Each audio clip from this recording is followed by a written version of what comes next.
Caño Cristales, Colombia. The Caño Cristales is a small tributary river that feeds into the Guayabero River of Colombia. But due to its unique plant life, it's also commonly referred to as the most beautiful river in the world.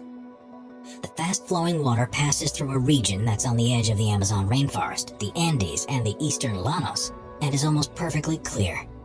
The riverbed has numerous holes and dips in it because of the way the rocks caught in the current erode the bedrock, and this has produced the ideal locations for a species of plant called Macarenia clavigera to grow.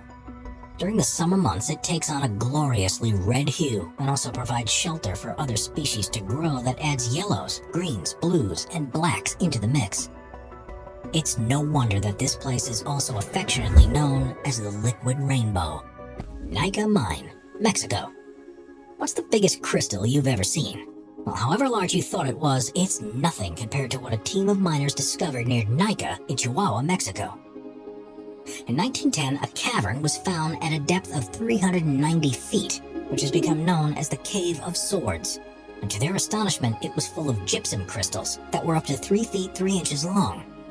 90 years later, another mining crew took things a step further when they were drilling a new shaft and found the Giant Crystal Cave, which itself was 980 feet beneath the surface. This cave had once been flooded with hot water, which allowed minerals to deposit in crystalline structures. The largest of the crystals to have been seen was 39 feet long, 13 feet wide, and thought to weigh as much as 55 tons, which makes it the largest one ever to have been found. Conditions in the cave aren't exactly inviting to people though, with temperatures reaching 136 degrees Fahrenheit and a 99% humidity. Humans can only be in there for up to 10 minutes without full safety equipment.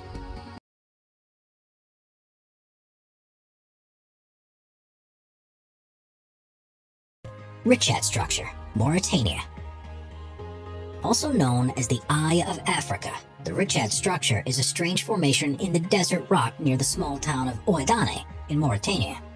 The inverse dome is 25 miles in diameter and has exposed various layers of rock that appear like concentric rings. It's one of the easiest natural structures to see from space, but amazingly, it's very hard to see from ground level.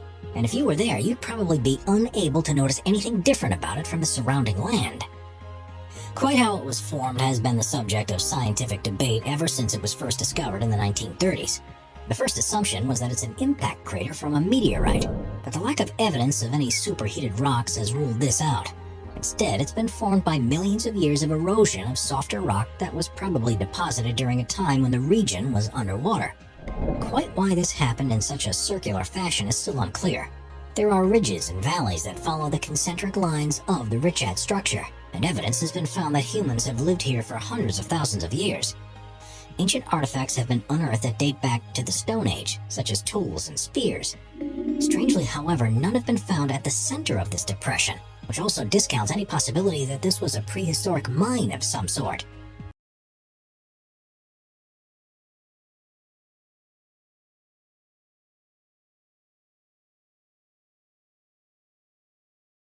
Red Beach, Panjin, China.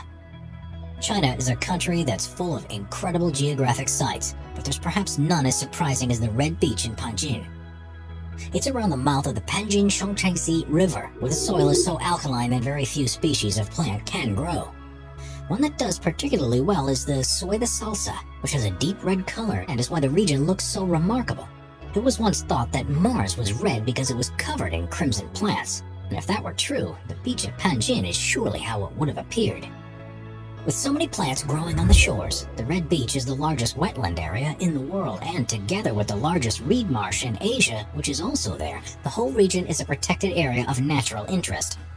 It's home to more than 260 different species of birds and more than 400 species of other types of animals. Glowworm Cave, New Zealand. New Zealand is one of the most scenic countries in the world, but beyond the peaks of the mountain ranges, the deep valleys, and the glaciers, are a series of caves that seem to have come straight from a fairy tale. The reason for this is because they're home to glowworms, which are the larval forms of a species of fungus gnat that are endemic to the country. Known locally as titiwai, which means projected over water, The bioluminescence that's produced in the insect's abdomens is designed to attract prey, and happens as a result of a chemical reaction between a luciferase enzyme and a molecule of luciferin. Grand Prismatic Spring, Wyoming, USA. The stunningly colorful Grand Prismatic Spring is in Yellowstone National Park and is the largest hot spring in the US. It's bigger than a football field at about 370 feet wide, and with a depth of at least 160 feet, you could fit a 10-story building inside it. The spring is fed through a crack in its floor, through which as much as 560 gallons of water is released into it every minute. Its normal temperature is 160 degrees Fahrenheit, and it's because of this that it's surrounded by such vibrant rings. The color is created by the presence of microbes that live in hot environments. Lake Baikal, Russia. Lake Baikal, which is in southern Siberia, is the largest known freshwater lake in the world, which contains almost a quarter of our planet's non-saline surface water. At 5,387 feet deep, it's the world's deepest lake, and is also thought to be the oldest after forming around 25 million years ago. As you'd expect, there's a wealth of plant and animal life in the region, and it supports countless villages and tribes.